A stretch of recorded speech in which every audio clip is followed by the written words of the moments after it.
स्वागत है आपका गुलिस्तान न्यूज पर। मैं हूं पलक सहगल। बाल मजदूरी एक ऐसा कड़वा सच है जिससे ना सिर्फ भारत बल्कि पूरी दुनिया इस बीमारी से ग्रस्त है। छोटे छोटे बच्चे खेलना पढ़ना छोड़कर काम करने को मजबूर हैं। उनकी आंखों में पनपते सपनों को तोड़ने का जिम्मेदार कौन है?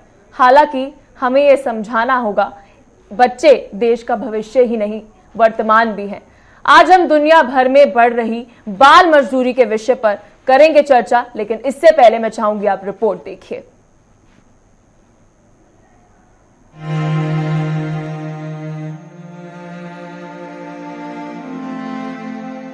वो रोते बिलखते बच्चे जिनके पास ना खाने का सामान और ना तन पर कपड़े, ना ही रहने की जगह, जो फुटपाथ पर कड़ी धूप में सड़कों पर खड़े होकर मजदूरी करने को मजबूर हैं। उनकी आंखों में सपने हजार होते हैं, लेकिन उनकी तरफ ध्यान देगा कौन? क्या वो हमारा आने वाला कल नहीं है? पूरी दुनिया में सबसे ज्यादा बाल मजदूर अफ्रीका में है। साथ ही भारत में भी बाल मजदूरी सबसे ज्यादा बढ़ती जा रही है, जिसके बढ़ते आंकड़े डराने वाले हैं। साल 2015 में एनसीआरबी के आंकड़ों के मुताबिक 15 करोड़ बच्चे मजदूरी करने को मजबूर थे। साथ ही अंतर्राष्ट्रीय श्रम संगठन और यूनिसेफ ने बाल मजदूरी के वैश्विक अनुमान के हिसाब से दुनिया में अब करीब 16 करोड़ बच्चे बाल मजदूरी कर रहे हैं। उनमें से 17 करोड़ 90 लाख बच्चे खतरनाक काम से जुड़े हैं। साथ ही 14 से कम उम्र के 7 बच्चे और 14 और 18 की उम्र के बीच वाले 10 बच्चे फैक्ट्री में काम करते हुए जान गंवा देते हैं। भारत में उत्तर प्रदेश, बिहार, झारखंड, राजस्थान, आंध्र प्रदेश में बाल मजदूरी के सबसे ज्यादा मामले मिलते हैं। 2020 के आंकड़ों के अनुसार बाल मजदूरों का आंकड़ा 84 लाख से बढ़कर 16 करोड़ पर पहुंच गया है। बता दें कि कोरोना महामारी में सस्ते मजदूर और स्कूलों के बंद होने से बाल मजदूरी में सबसे ज्यादा इजाफा हुआ है।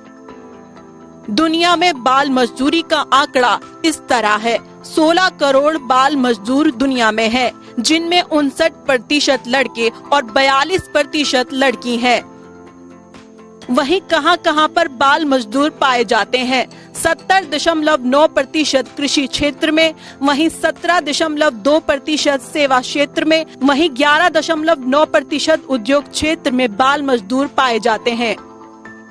आपको बता दें कि 32% बच्चे स्कूल से बाहर हैं। साथ ही 69% परिवार के लिए काम कर रहे हैं और 27.2% तनख्वाह वाले बाल मजदूर हैं।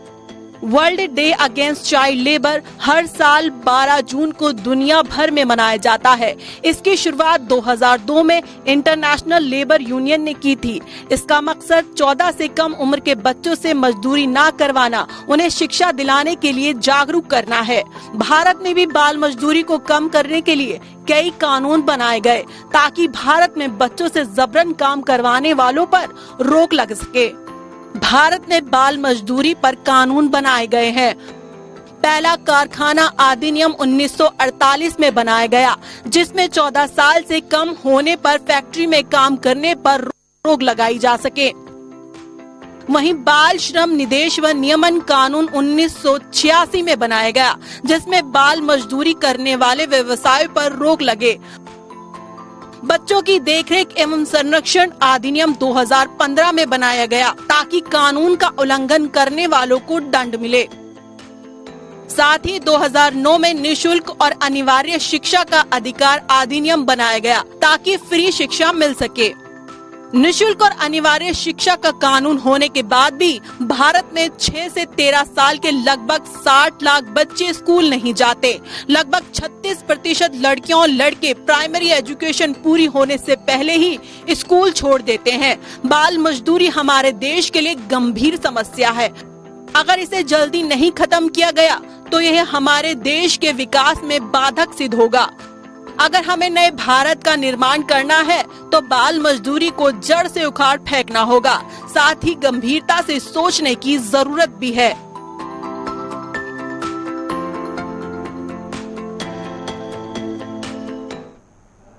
चलिए, ये तो आपने देख ली रिपोर्ट। अब करते हैं इस पे चर्चा। हमारे साथ human right activist Sherin Jacob, Ashwini Dubey advocate है सुप्रीम कोर्ट के, Rajesh Kumar Sharma NGO child labour के लिए काम करते हैं, और साथ में अनीश अंसारी, वो भी एनजीओ के अंदर काम करते हैं चाइल्ड लेबर के लिए। सबसे पहला सवाल जो है शेरिन जैकब से बात करूंगी और आपसे सवाल पूछना चाहूंगी कि 10 मिलियन बच्चे चाइल्ड लेबर के अंदर, हमारे भारत के अंदर 5 से 14 साल इसके अंदर फंसे हुए हैं। ये बहुत बड़ा आंकड़ा है, 10 मिलियन बच्चे।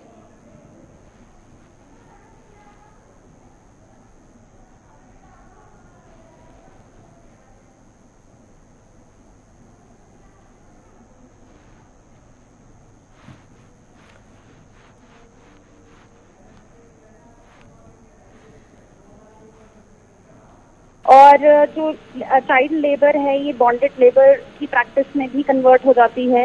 इसमें क्या होता है कि इट्स लाइक कि बॉन्डेड जो है एक तरह से उनको बॉन्ड कर लिया जाता है लेबर की तरह। जो पेरेंट्स हैं वो खुद अपने बच्चों को काम पर भेजते हैं, अग्रीमेंट साइन करते हैं, और फिर एक तरह से ये पूरा एक सिस्टम बन चुका है बॉन्डेड लेबर के रूप में।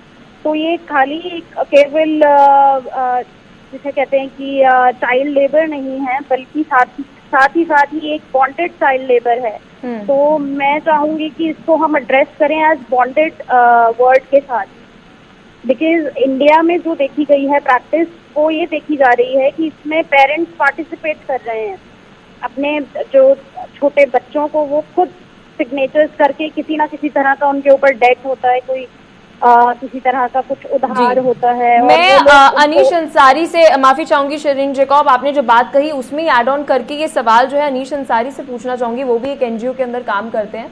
तो सबसे अहम जो मेरे मन में डाउट आते हैं वो ये आते हैं कि जो एजेंसीज होती हैं जिनके द्वारा ये काम किया जाता है, वो कैसे इस तरीके से ये चाइल्ड लेबर को जो है कॉन्ट्रैक्ट साइन करवाते हैं, क्या टारगेट करते हैं, किस तरीके से ये पूरा का पूरा इनका जो प्रोसेस है वो देखा जाता है?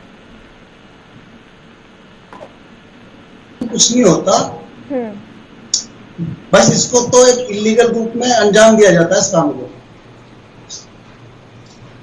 जितने भी बिल्डर वगैरह हैं साइट्स पे, जो बाहर से लेबर आती है, बिहार से, मध्य प्रदेश से, उनके बच्चों से इलीगल तरीके से काम लिया जाता है, कोई कॉन्ट्रैक्ट साइन होता है इसका।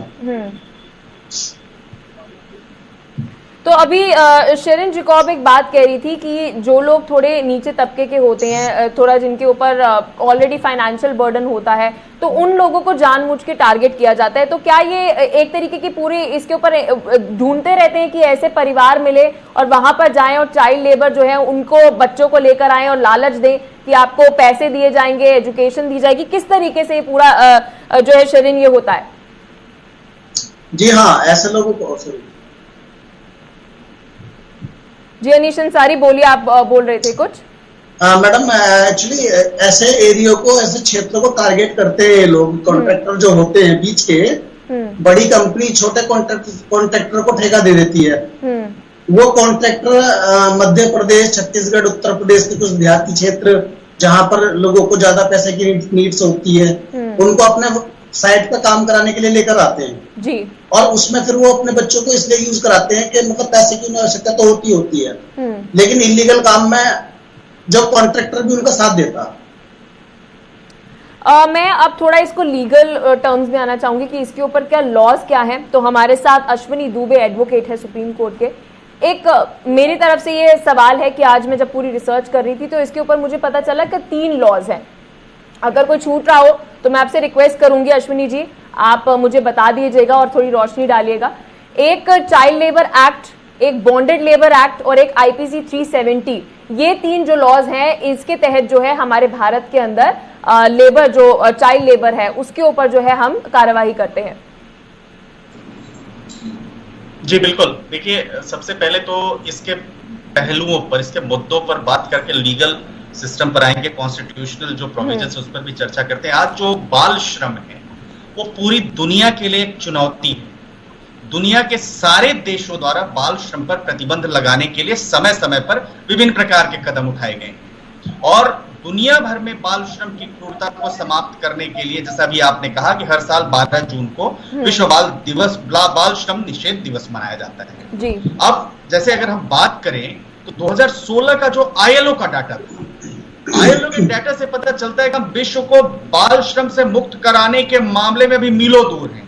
आईएलओ की रिपोर्ट कहती है कि बाल श्रम के वैश्विक अनुमान, परिणाम और रुझान 2012 से 16 में कहा गया कि 5 और 17 वर्ष की उम्र के बीच के 152 मिलियन बच्चों को अवांछनीय परिस्थितियों में श्रम करने को मजबूर किया जा रहा है। इंडियन पीनल कोड की हम बात करते हैं, निश्चित तौर पर इंडियन पीनल कोड हमारे देश का एक क्रिमिनल लॉ है, जिसके मुताबिक जो भी लॉ का वायलेशन करता है उसको ट्राई और किया जाता है और उसके खिलाफ मुकदमे दर्ज होते हैं। साथ ही साथ कॉन्स्टिट्यूशन में भी अगर हम देखें तो कॉन्स्टिट्यूशन में भी इसके प्रोविजन दिए गए हैं कि किसी भी व्यक्ति 14 साल से उम्र के किसी भी बच्चे को किसी भी फैक्ट्री, खदान में काम करने के लिए नियुक्त नहीं किया जाएगा और किसी खतरनाक नियोजन में ही किया जाएगा। दूसरा, बॉन्डेड लेबर की बात आपने की। बॉन्डेड लेबर में बच्चे तो आते ही है, बच्चों के साथ उसका थोड़ा सा विस्तृत रूप इसलिए बढ़ता है कि वो बच्चों के बाद वयस्कों के ऊपर लागू होता है। बहुत जगहों पर ईंट भट्टों में आप देखेंगी उनको, लोगों को बॉन्डेड लेबर बना के रखा जाता है। पहले जब तक कोल का ऑर्गेनाइजेशनल गवर्नमेंट ने कोल को गवर्नमेंट में नहीं निहित किया था, तब तक प्राइवेट ओनर्स के पास कोयले की खदानें होती थी, वहां उनको बंधुआ मजदूरों को काम करवाया जाता था। और आज भी दूर दराज के खेतों में, गांवों में, ईंट भट्टों में, चूने के भट्टों में तमाम तरह से बॉन्डेड लेबर को काम करवाया, जिसमें बच्चे भी होते हैं, वयस्क भी होते हैं। तो जब यहाँ पर अगर मान लीजिए कोई ऑफिसर्स हैं वहां पर जा रहे हैं, पुलिस की टीम जा रही है, किसी भी तरीके से हमारे सरकार की तरफ से एक कार्रवाई इसके ऊपर हो रही है, तो इस पे क्या बच्चों को किस तरीके से छुड़वाया जाता है? देखिए, सबसे पहले तो यह है कि जो बच्चे की उम्र है, उम्र को निर्धारित करके उनको उस जगह से ला करके बाल सुधार गृह में रखा जाता है। हमारे देश में क्रिमिनल प्रोसीजर कोड में भी कोई बच्चा अगर ऑफेंस करता है तो उसको जेल के बजाय जो रिहेबिलिटेशन होम्स होते हैं उन घरों में रखा जाता है। पर निर्भया केस में देखिए कि जो माइनर एक्यूज था, माइनर एक्यूज को जेल में नहीं रखा गया था, माइनर एक्यूज को जो बाल श्रम सुधार गृह होते हैं वहां रखा गया था। देखिए, सवाल यह है कि एक होता है एक लॉ का बनना और दूसरा लॉ का इफेक्टिव इंप्लीमेंटेशन ग्राउंड लेवल पर। वो इंप्लीमेंटेशन करवाने की जिम्मेदारी किसकी होती है? वो जिम्मेदारी होती है एग्जीक्यूटिव की। अब एग्जीक्यूटिव में जो अपनी हायरकी बनी है ऑफिसर्स की, अगर वो पूरी तन्मयता से काम करते हैं तो मैं समझता हूं कि बाल श्रम को रोका जा सकता है। परंतु एक ओवरलुक करना, जैसे हमारे देश में एनडीपीएस, अगर हम साइकोट्रैफिक सब्सटेंस एक्ट की बात करें, नार्कोटिक्स की बात करें, तो हमारे देश में वो मर्डर से ज्यादा खतरनाक ऑफेंस है जिसमें बेल का कोई प्रोविजन नहीं है। ऐसा कहा जाता है कि जी अश्विनी जी, आपको बीच में रोकने के लिए माफी चाहूंगी। एक छोटा सा ब्रेक लेंगे, फिर दोबारा जुड़ते हैं इस चर्चा में।